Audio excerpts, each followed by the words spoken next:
Hello, dear viewers. It is Project Alpha. You're watching War Diary with Alexey Arestovich. Alexey is with us online. Hello. Hello. Well, hello, right, but I don't always think, is it good evening or not exactly? We have a lot more hits on the civilian infrastructure. And today they've been hitting quite a few of the civilian targets. What do you think about it? Why these shootings intensified? Well, first of all, they attack more. They hit us more, so they miss more. And when does the number of attacks grow? When they have more opportunities, right?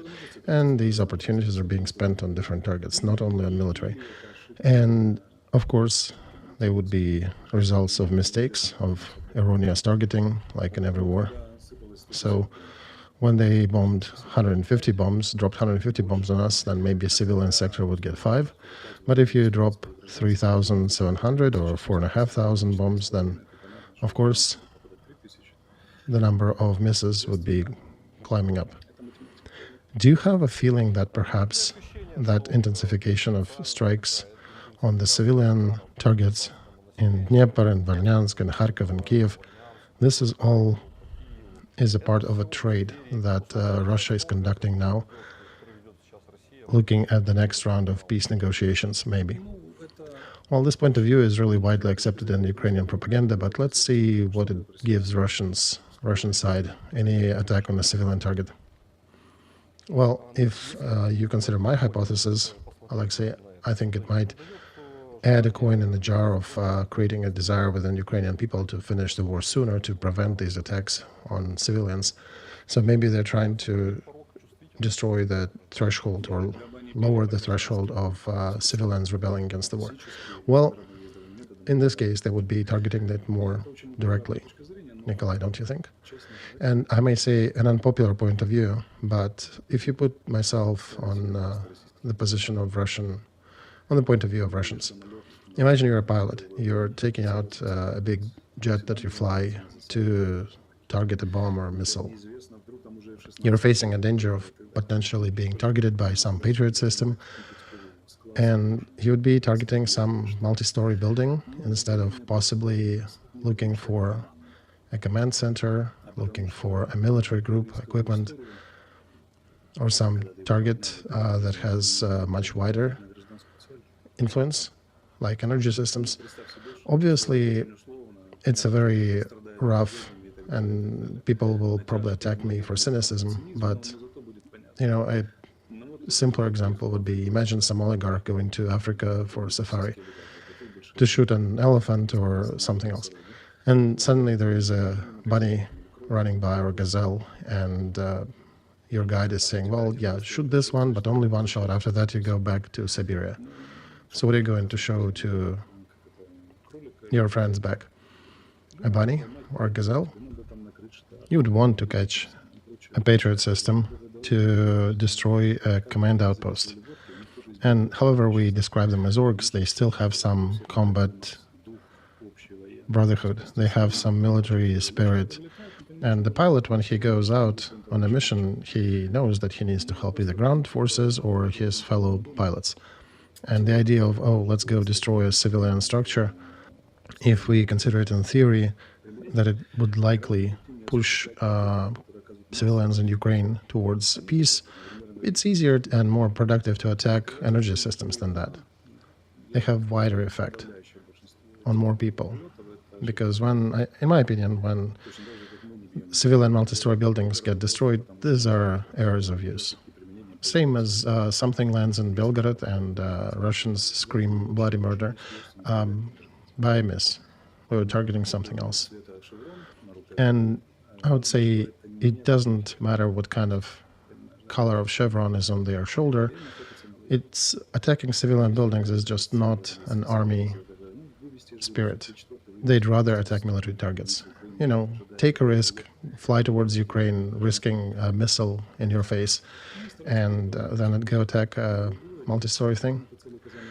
Now, another case is who is giving these orders, how these bombs are flying, and who is targeting. And what I want to say here is they really do not care about collateral damage. So if they know if there is a 50-50 chance that it will either hit some military target or infrastructure object, but there is a 50-50 chance that it will hit civilians, then they won't pause. They won't think about it twice. And that's the difference between us and them, because we would be stopped by that probability. Understandably, sometimes we miss as well, and we miss military targets and hit civilians. There are no ideal weapons. And even if the ideal weapons are devised, they have their limitations, use cases, etc.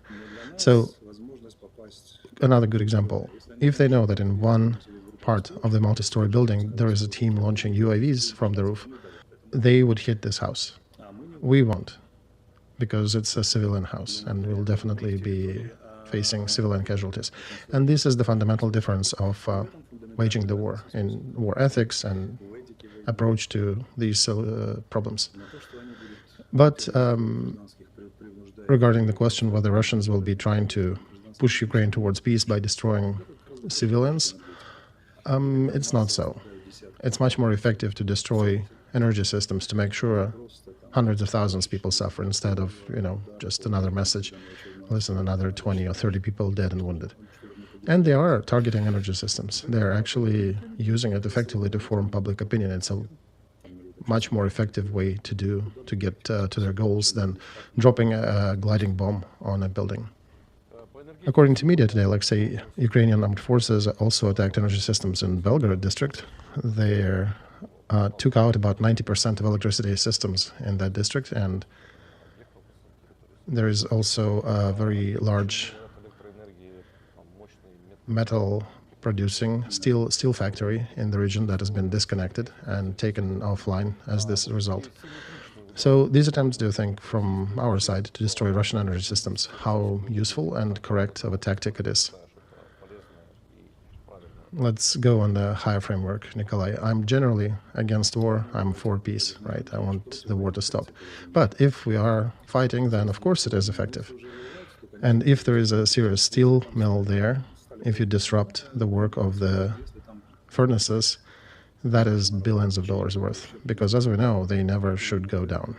The moment they are disconnected and they lose their heat, everything freezes and you have to dismantle and rebuild the whole furnace all over again.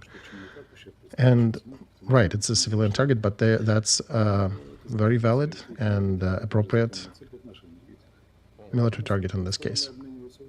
So the sides are exchanging blows, and they're exchanging in different places wherever they can. Do you think if we attack critical points of energy systems of Russia, could we cause widespread damage? Because I think they have been researching that matter in our regard, and I think we are just starting to consider that in turn. Do you think potentially they can have success? Nikolai, we started doing these actions, carrying out these attacks when we got technical means, when we got drones that can fly for thousands of kilometers. Before that, we didn't have technical means to do that. And they did. They were realizing their capabilities. They had hypersonic missiles, they had cruise missiles, etc. The moment we got ours, we started hitting them. But of course, there is a difference in sizes, a difference in quantity being produced, a difference in energy systems. And energy systems are usually split into several components: generation, and then supportive maneuver stations and transfer stations. So maneuver stations are the ones that provide additional energy for peak times, peak use times. Let's say nuclear stations give enough energy, ballpark, and then for those moments when there is a spike in energy consumption, that's when you can use other energy systems. And our energy systems operators are essentially playing the systems like a piano, trying to manage it. And they've been attacking the transfer systems, and they've been attacking the spike generating capabilities. They were not hitting nuclear stations. It's too dangerous. Attacks on the networks are rather effective because you can have a ton of energy, but if you cannot transfer it, it's useless. So they've been targeting energy transformers, energy transfer lines.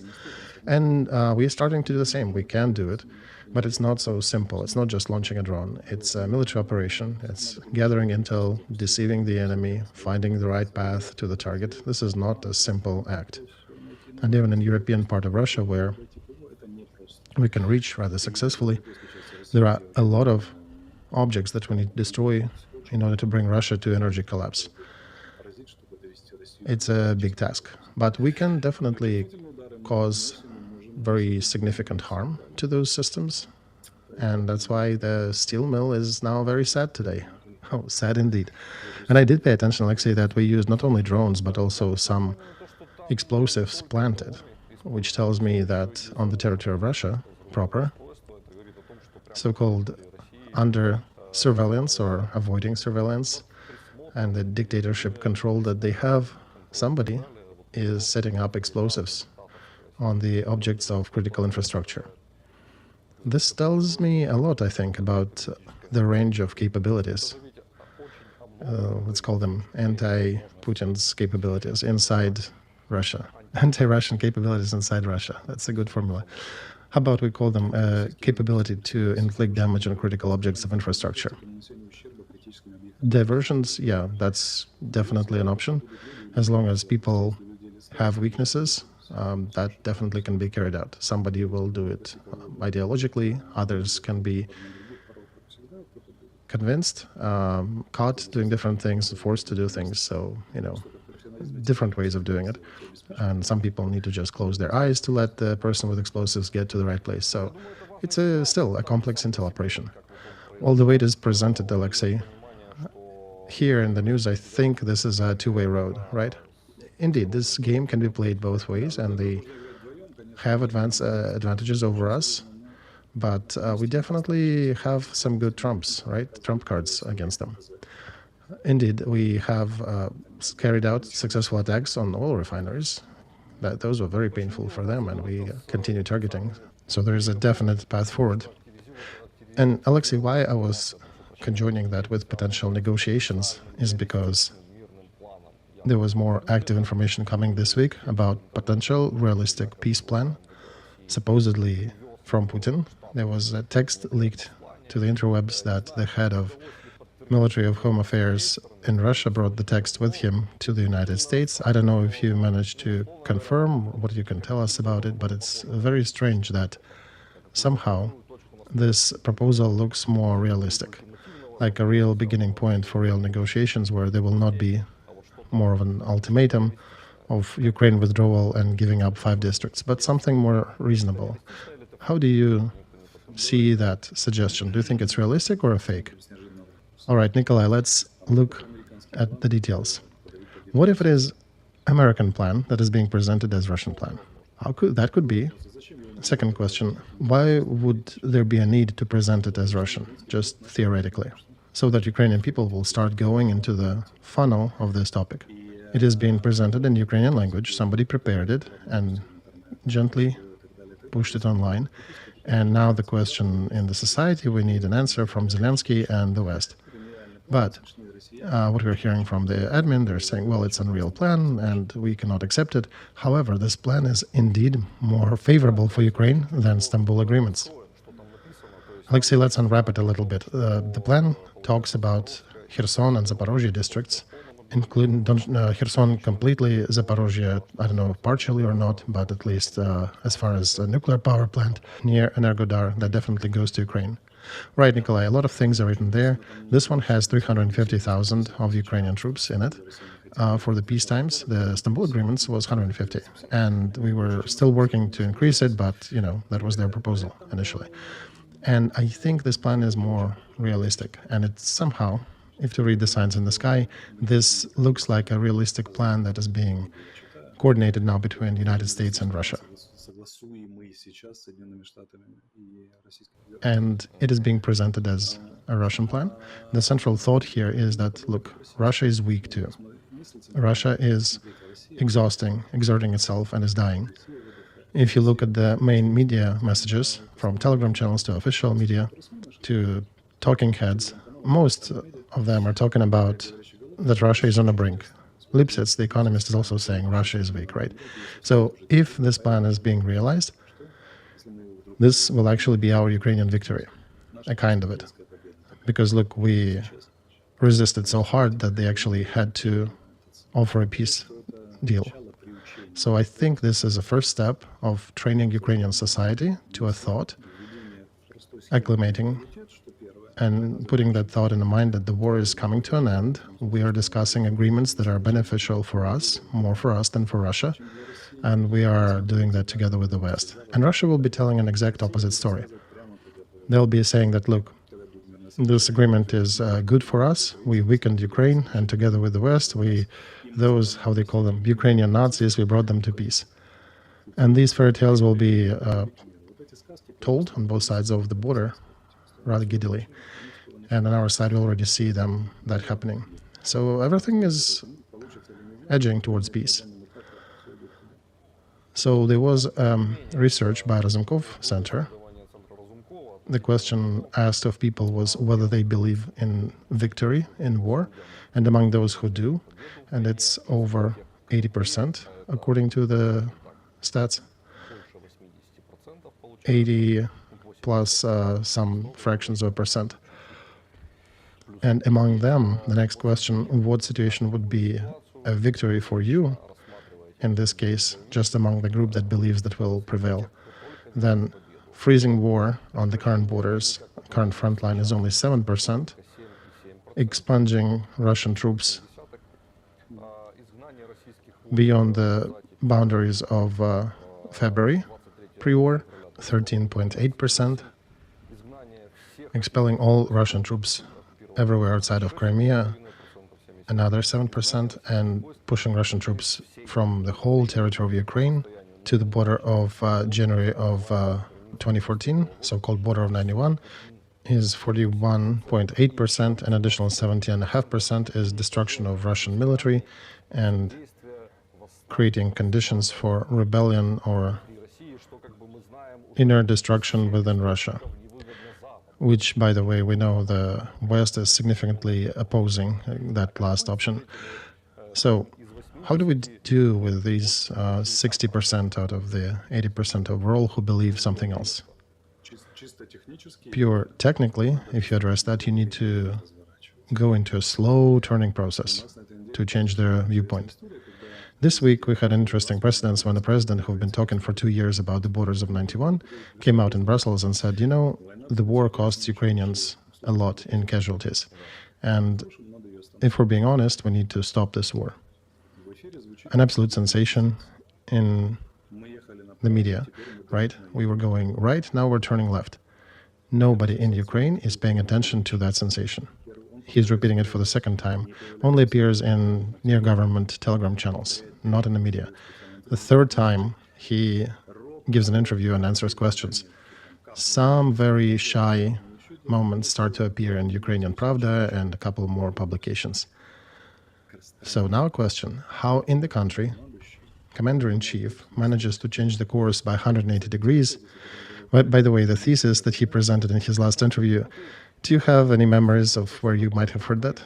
I think you're alluding to the fact that you've been discussing that. And it's not only you who's noticing it, it actually is being noticed in society. It's a common understanding that what pro-government channels are hating Arestovich for, his administration repeats verbatim. Right, and nobody reacts. So a question, whether Ukrainians gone deaf from all the screams about our FPVs hitting their tanks, or they do not have electricity and they still do not know the news, or it's summer and they're thinking about something else, maybe about a soccer European championship or something else that distracts them. But Ukrainians are not reacting, not responding to their beloved supreme commander-in-chief, to his messages. Once again, the difference is as if you made a proposal to the lady, you bought the rings, you booked the restaurant, you got the parents acquainted, the girl already put the dress on and the garter is in place, you're walking to that, through the entry of the place where a thing will be carried out, and you turn to her and say, no, nothing's going to happen. And in this condition, 40% of Ukrainian brides and their relatives refuse to notice that story, and they continue heading to the ceremony. In our case, there is a big slogan, victory, at the finishing line. Your main commander-in-chief already told you that you are going a different direction now. We're working on the peace agreement. No reaction. This phenomenon will be studied by historians, by social psychologists. It's a real feast for them. I personally have not found a reason for that outstanding situation. Because in any other situation, when you would announce that we've been going for 2.5 years in one direction, and of course there are traumas, emotional wounds, all the feelings from war that is being affixed by all the horror and things happening around. And then suddenly your leader comes and says, no, this framework doesn't exist no more, and we just strike truce at certain conditions. And that is being ignored. There is an interesting factor that will be described by dozens PhD works at some point. This is an absolute phenomenon. Imagine 1944, Hitler comes out and says, guys, there'll be no war, we'll just strike truce with the West and with Stalin. Or Stalin comes out to Soviets and says, you know what, we'll finish off, we'll not continue destroying Hitler. Well, let's just stop this war at where we are. We're a big country, we have enough territory already. But I have an idea here that the train was sped up by propaganda rate hours to such a speed that they don't know how to stop it. And the consciousness of people allows them to have maybe a couple ideas in their mind that they can attach all those millions of emotions to. Pain, hatred, hope, all that pinging on those couple ideas. And now, I know you guys are watching us, all those who've been participating in Monday meetings, including Mikhail Podolyak at the President's office. I know you're watching us, and my condolences and my sympathies are with you, because it is now on your shoulders to turn that huge train to make it go backward. And this is a huge and heavy train, and it's running at 120 miles an hour. If you have good brakes, it'll take you 80 kilometers to slow down. And now you're out of this way. You need to immediately stop and turn. Normally you would use months and different talking heads, Kuleba, Podolyak, other people, to present different bottlenecks, different issues, to slowly prepare society. And then at the end of it, the pinnacle would be the Supreme Commander-in-Chief coming out and saying, okay, guys, we are going to the negotiation now. And look, I, on our streams, was preparing people to that statement by Zelensky for 9 months. The child is born now, right? How they will be reacting to it, given that the second peace summit needs to happen before the end of the year, and maybe even sooner, we're yet to see. Alexey, the simple story here is that the only channel of communication that was preparing people for that eventuality is basically you. And what they were doing with you as a communication channel, they were discrediting you any way possible. So everything that you were saying, they were discrediting, and now they have to repeat exact same things. So when they're doing it, do they not understand that they're saying exactly what they've discredited before? Nikolai, they're very brave and far-seeing people. They're also very self-assured. And they think that the thesis that they've been attacking for 9 months and inputting different schemas in people's heads on the trauma, on the pain of war, that those people who are saying that are traitors and scumbags, now they will have to declare exactly same thesis from every media point. And they're thinking that's an easy task and they'll tackle it with ease. That's a very interesting case. I'm enjoying watching it.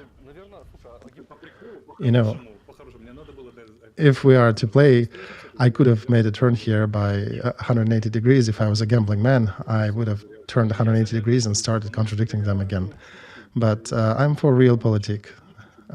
So I'll stick with our agenda. If I had more humor, I would or could have run the opposite wave in this case and see what happens. So a question to you as a specialist in propaganda and information technologies, information warfare.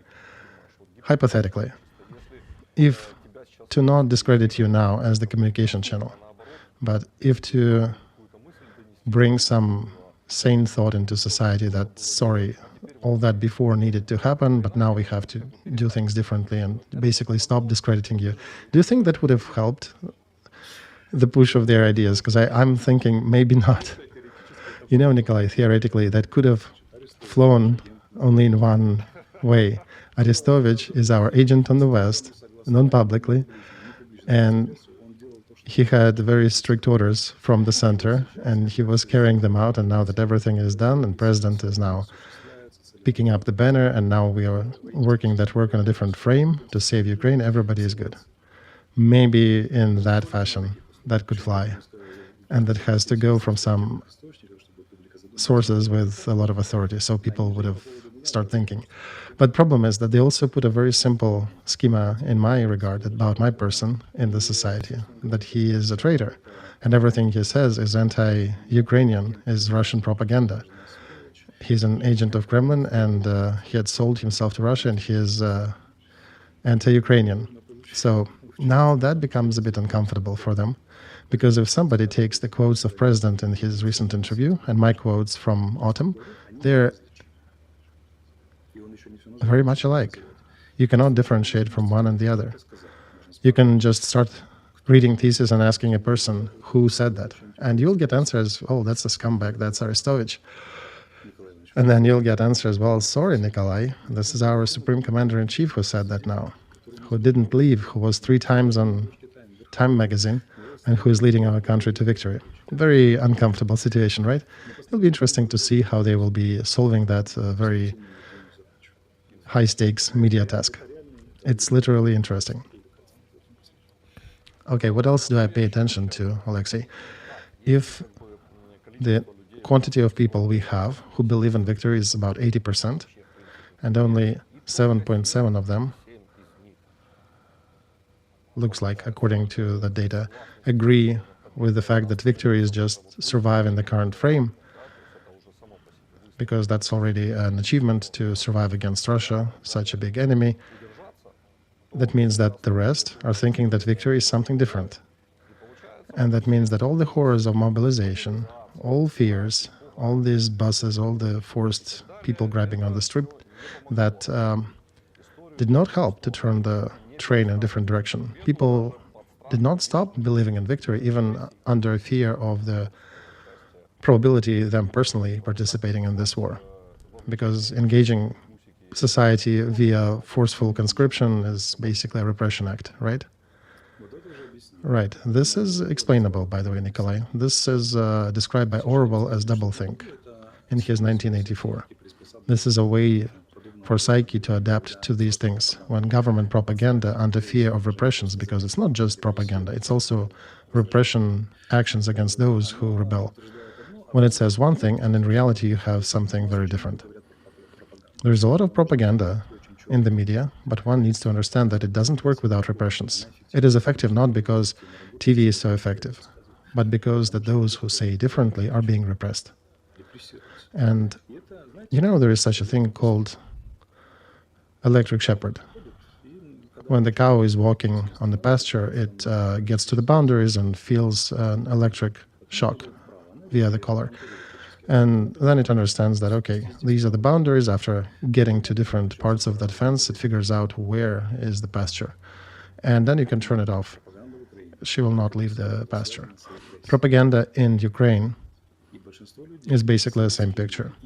And most people here, or people in general, are the ones when they're being oppressed by the public opinion steamroll, they use the same adaptive forms that were used in Soviet Union in that fascinating world.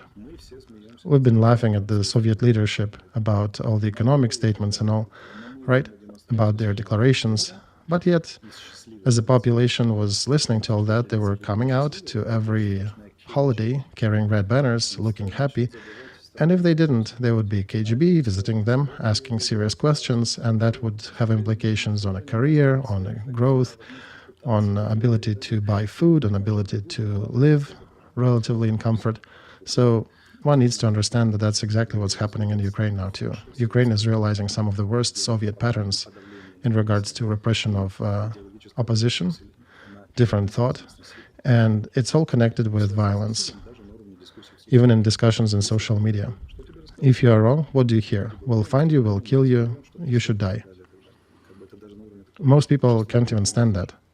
For them, just a simple bad commentary already is a reason to be worried. When I talk with people, when I discuss with them about their presence and their positions in social media, many of them are saying, oh no, I've been reading the comments, I had to take some medicine after that. For many people, this is a serious factor. And if there is any hint at real repressions, then even businessmen, people with tens of millions of dollars, start to shiver. Did I tell you about my friend from Odessa? Well, he's a friend of a friend, but he's making tens of millions of euros even in the current situation. He's in construction business. So he comes to Europe with a beautiful wife in Ukrainian shirts. And this is a family from Odessa who's been there for 5 generations. Real Odessa people. Understandably, they've been speaking Russian all their life. People of Russian culture. Pushkin, Catherine the Great, etc. And then in Europe, on a very bad language, very bad Ukrainian language, in the restaurant of one of the European capitals, he's trying to communicate in Ukrainian. My Ukrainian is way better than his, as well as a few other people who are present. And we're asking him, friend, why are you breaking the tongue so much? Let's talk the usual language. No, he says in Ukrainian. And he says, I'll say it in Russian. For those who don't know Ukrainian, we need to contradict and we need to counter that imperial aggression on the level of language, culture, and pattern of behavior. All that in a very poor Ukrainian with burning eyes. And one of my friends asking him a killer question, so what, you're afraid that you'll be taking a picture with Arestovich and you may get into some of the Telegram channels and get all the hate? And he's nervously looking around. So that's why you're in a shirt, and if somebody will record a video, you would be heard speaking in Ukrainian, so you can say that you've been in heated discussion with Arestovich, that you were opposing him, so that you could have a way out of that media situation. And another pal during that meeting asked him, look, you're getting tens of millions of euros a month. Before that, you had hundreds a year, before the war. Even now, you're making money. You're the person who can hire guards, who can order media, who can leave the country forever to another country, who can live the rest of your life fantastically, and you have enough money to give to your ancestors. You lost your human dignity. You're broken. You allowed yourself to be trampled by public opinion, and you're allowed to be managed and to be steered in a certain way, language, culture. Do you understand that you're still not going to be liked by those who are vehemently from that camp? You'll always be a traitor for them. So how about you keep your dignity? Why do you drain yourself down the toilet? You're a grown-up man. Order some media support. Get your reputation whitewashed. Everything can be carried out. Why do you fall on your knees and start, doing that process actively with public opinion, with passion? And what they don't understand, the person has 2 circles: your actual acquaintance, your real circle of communication, and the virtual society, the one that you never meet. They're just virtual. The real one always exists, right? The ones that you interact with professionally, in the job, in the family, sports, other places. People abandon the opinion and support of your inner circle in favor of a better opinion of the wider virtual circle. They stopped using the language, they tried to change their culture, and all people in our country got into 2 camps, essentially. Those who still maintain their dignity and those who are broken, who are bent. And when they're asked the question about victory, you also want to clarify additional thing. If somebody says they are for victory, the second question should be, when did you refresh your data in the drafting point? And the most interesting percent would be not those who said for victory, but those who would have both yeses, for victory, and they're actively on the list of the draft. So this is a special percent, but nobody is asking about it. Otherwise, there is a huge flock of conformists. And I'm saying that with pity of those worms. I'm sad that people were allowed to be trampled to such a biomass that they are forgetting themselves. Self-identification is one of the main things we have, and when you give it up, there is no much future. And when you try to communicate, and 2 days ago I met in Berlin a couple of thousand Ukrainians, or Ukrainian refugees, Germans on Sundays are taking them out to excursions. And I listened to some conversation. There's a fella recording a video next to me, and he's in his little video stream saying, he's speaking good Ukrainian, saying that Germans are taking care of us much better than our Ukrainian government. And he's from the east of Ukraine, and he speaks beautiful Ukrainian. So all that is happening in Ukrainian language. He's recording some video message to his friend. I'm just taking pictures nearby, so I overhear that. And I communicated with our compatriots there, and I listened a lot of things. Half of them running to me saying, "Oh, Arestovich, let's take a selfie with you." Another part is saying, "I wish you die." So one grandma is cursing me and wishing me all the worst and runs away one time. And it was in near the big church, so she didn't have much of a runway. I caught up with her and we communicated with her for about 15 minutes. 15 minutes later, she said, we finished basically with her saying, "Let God bless you to be our next president." And I'm looking at this clay, which people are. This is clay. And I understand that I can gather these 2,000 and in 15 minutes they'll be mine. Most all of them. I know which buttons to press, I know what to say and how to wrap it, which Wi-Fi to emit and which things to touch in our collective subconscious. And I'm not doing it. I don't want to be manipulating people like that. I could bring my popularity back in a month that I had at the beginning of this ordeal, but I don't want to do it like this. Because at this stage, every painkiller has its limit. Beyond that, you become a drug addict. Of course, people in society would want to be consuming the painkillers in perpetuum, and you can continue doing that, but nothing will change, and the consequences will be even worse. Before that, they were just dying. Now they'll be dying as drug addicts. So you need to sober them up.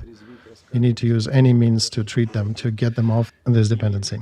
And I'm looking at myself and at all these people whom they need to turn around. First, they polluted their minds with all the propaganda, and they wrapped into some simple statements all the pain and the horror of the war. And now they have to solve this grandiose task.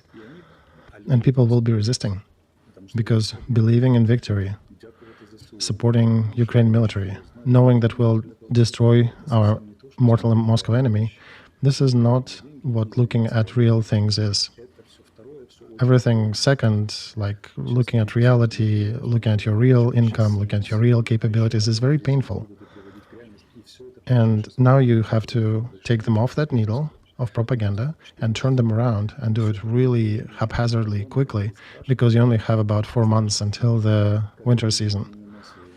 It'll be a very sharp withdrawal with the society, withdrawal syndrome, and how it will react, it's interesting. We're yet to see. So their task would be to find a new scapegoat, and I have suspicion that it likely will be me again. Do you think it'll help technologically? Yeah, it will, and I can actually suggest them how to wrap it technically. So if they're criticized for saying something same as Arestovich said in autumn, they can say, look, Arestovich did lull you at the beginning of this war.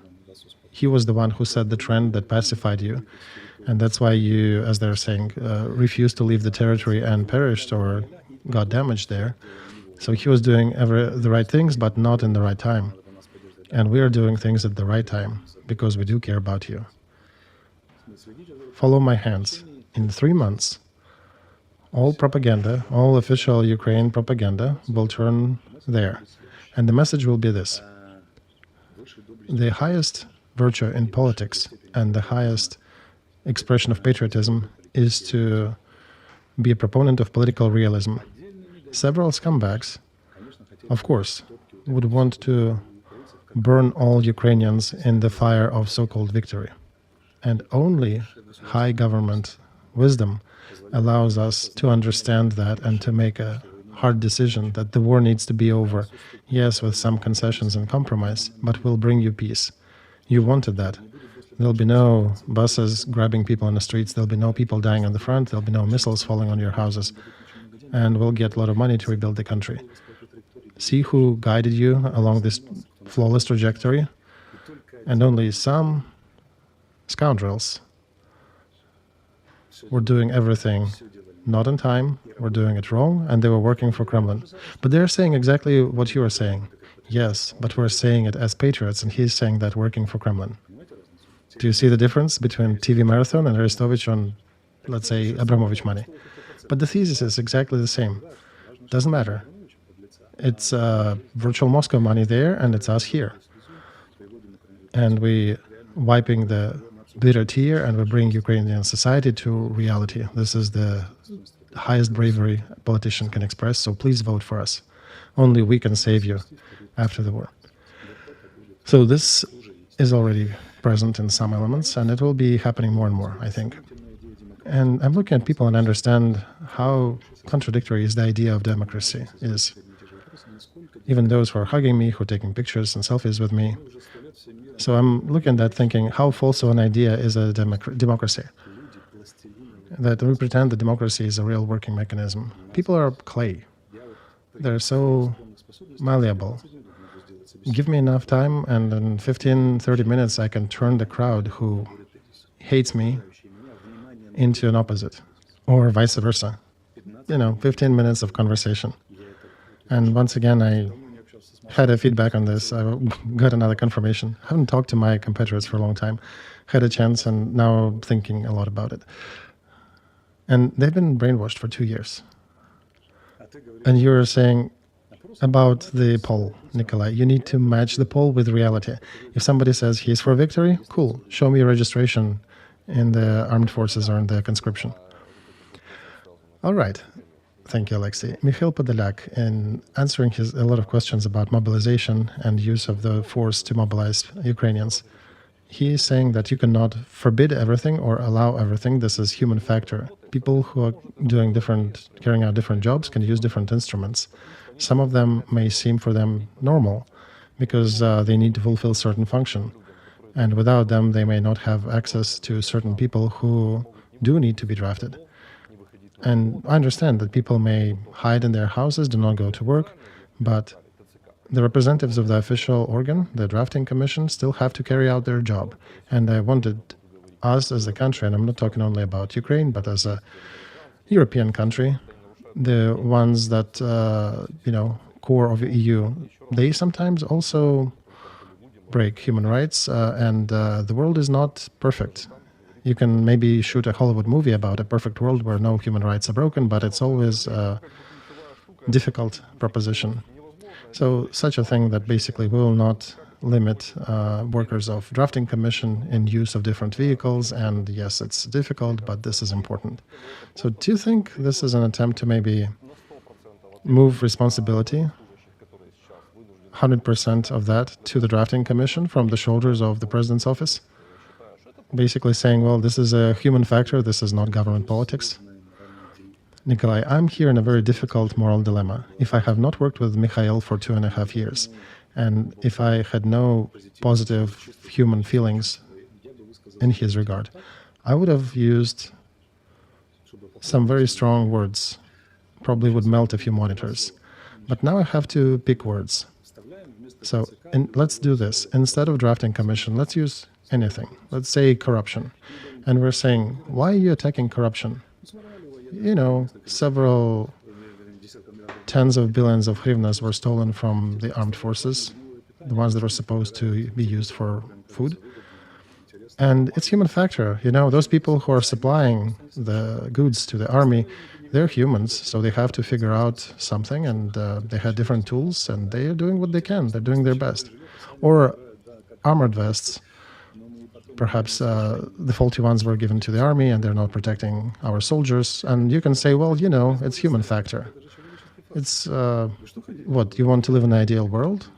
In the West is also not ideal. In the ideal world, of course, everybody would have 2 and maybe 4 and spare ones, but in reality, it's different. Same thing with artillery shells. We don't have enough because it's life. It's human factor. Life is not perfect.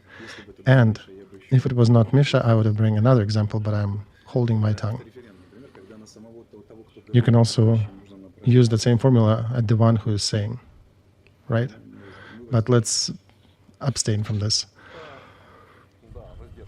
Okay, let's abstain. Maryana Bezugla came out this week with a big post, new portion of attacks, and I see the attitude towards her in armed forces is changing. There is a fella called R.T. Green. I remember you had debates with him about peace politics and negotiations.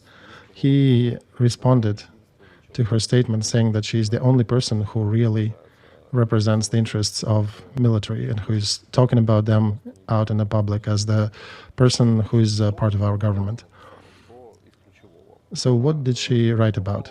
Key points. She criticized creating of new brigades. She called them zombie brigades and compared that process with construction when we had 100 not finished houses. Instead of finishing them, we built 10 more unfinished nearby. Do you think this analogy is truthful? Because creating new brigades while you have lack of personnel in existing brigades, that kind of started under Valery Zaluzhny, and not many people understood that. There were some hypotheses, but I want to hear what do you say. All right, it might have started under Zaluzhny, right? But the problem is you need to research the context, where it was happening.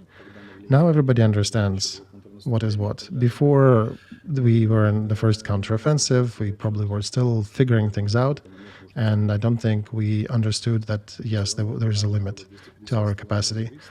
And army grew from 250,000 to 1.3 million, so some of these brigades were needed. But they also were dependent on the capabilities. If the West was giving arms, we could have been creating them. When the West is not giving us enough, like now, then you barely have enough to maintain brigades, the ones in existence. Why are you building new ones? So it's a different environment. It's more effective now to refit the old ones because you have the backbone of experienced fighters, you have people who know how to use equipment, and you can expand that if you want. You can move brigade to a division, part of a bigger detachment, and that could be graduated into the army corps or into an army, and slowly go to the structure of armies with military districts and go back to the good old system we had before the restructure. And that would be more effective. We talked about that 1,000 times, and army is doing everything in the opposite, basically.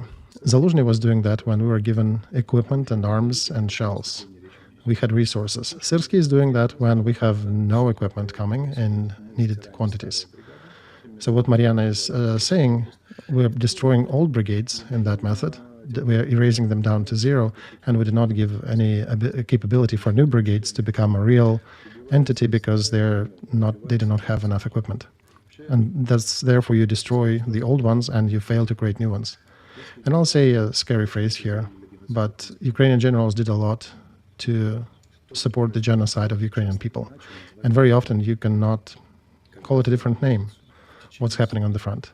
When to take one position over 24 hours, they lose 50 men, and they continue throwing people there under the Russian artillery, under Russian FPVs, when the position is not equipped to withstand that. This is a crime. You should not be sending soldiers to indefensible position or conduct offensive operations which are not supported, or any actions which are not properly supported. This is forbidden by the code. And unfortunately, our generals and some officers who are adding more corpses to their epaulets, this is what is called Soviet Union in the army. No, this is not Soviet Union. This is now our Ukrainians, 33 years of independent Ukraine. This is our army. Enough attacking Soviet Union. Many of them haven't even seen that. Didn't even know how it was and what was the army. The army was vast, but was different. There was very horrible elements of Soviet army, but they were very professional too. And what is happening here is not Soviet Union. 33 years of independent Ukraine, 10 years of this war. In 10 years, you could have trained a hedgehog to be a general. And that word Savok, Soviet Union, is not because we care about Soviet Union, but because we are concerned with the right channelization of the problematics. Because we need to acknowledge that this is not some old historic factors. This is us. This is our generals. This is our army that is conducting genocide of our own fighters. Our dumb commanders leading tens of and hundreds of people to their death for absolutely not needed positions or ill-equipped positions that do nothing in terms of holding the front. Some outpost out of 2 little trenches. This is the attitude to people in Ukraine. This is Ukrainian attitude to people. This is not Soviet Union attitude to people. Most people don't even remember how it was in Soviet Union. And many generals graduated from the schools already in Ukraine. And they still work in that paradigm. Channelize it right. This is not Soviet Union. Write your social posts properly. This is us. This is our Ukrainian army. This is our state that is doing it. Same thing with culture. 3 steps. If you're reading, I think it's another madness wave going in social media, and since we are somewhat an educative stream, I suggest we can research this phenomenon. Okay, you are cursing the Soviet Union. Then show me, where is a single good Ukrainian movie for kids? None. Where are good movies? Generally, none. Where is serious literature? Scientific, philosophic, humanitarian, technical? None. Who is stopping you? The damned Soviet Union? Damned Soviet Union is gone 30 years ago. In 30 years, the classic German philosophy was created that turned the humanity's understanding of itself. And this is one of the pillars still for the development of our humanity, human civilization. Right. Kant and the critic of mind, etc. Where is Ukrainian stuff? They're saying, oh, well, Bolsheviks were executing us. They destroyed different waves of rebellions, and they've been repressing us so long that we can't. Well, guys, you have not been repressed for 33 years. Those people repressed by revival, people of revival who were repressed by Soviet Union, who were they? People are admitting that Soviet Union educated them, gave them housing, gave them income, gave them special conditions to live, and then Soviet Union customarily executed half of them and elevated the other half. And they were doing it the same thing to other nations, not only to Ukrainians. But the biggest vocabulary of Ukrainian language was published under Soviet Union. A lot of literature, a lot of talents from Ukraine were published during Soviet Union. Where are these authors today? Somehow they were in existence under Soviet Union, but now you're so independent and liberal, and you keep failing giving birth to that. And that's everywhere. In the army, in the society, everybody blames Soviet Union. Your energy systems after 2.5 years of war with Russia, that was targeted by strategic means of enemy, is still alive. And you're watching that stream partly because it was built by Soviet Union. It was so dendritic that it's difficult to take it out. And all that story, 2.5 years. Now we have Ukrainian subconscious in a lightning, mongoose-like move, trying to name things with their own names. The freest, the most honest, the most light-bringing nation, after 2.5 years of continuous flow of coffins from the front or people abandoned at the occupied territories, is starting to say, perhaps we're using our soldiers wrong, too many deaths. But still, it's failing to name things with their own names, honestly. They're hearing what's happening from Maryana, from Artie Green, from us, and they're upset. They're saying, well, look, our men are being grabbed everywhere. And you would think that, right, it's a mass conveyor of death. Grabbed, sent to the front, dead. Grabbed, sent to the front, dead. But who's to blame, they ask. Well, who's to blame? Soviet Union. They're still coming with the Soviet Union to blame. And Soviet Union and the damn fan of Soviet Union, Arestovich. And as long as that schema is working in your minds, you will be burying your relatives, and they will be dying in stupid attacks to capture some grove. And as someone who is aficionado of the historic events and historic experience of Soviet Union, and somebody who studied in Soviet Union, if my commander under me would have used soldiers in that fashion, I would execute it as commander at a spot. If I was a battalion commander and my company leader would have done that with his personnel, I would off him right there.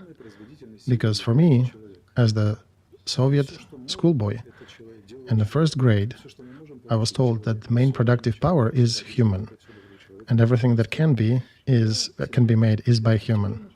So everything has to be done for human, in honor of human, and to help human. And back then, a 7-year-old me understood that people are the most important thing. Commander needs to be, first of all, considering his people to solve the task, not wasting them.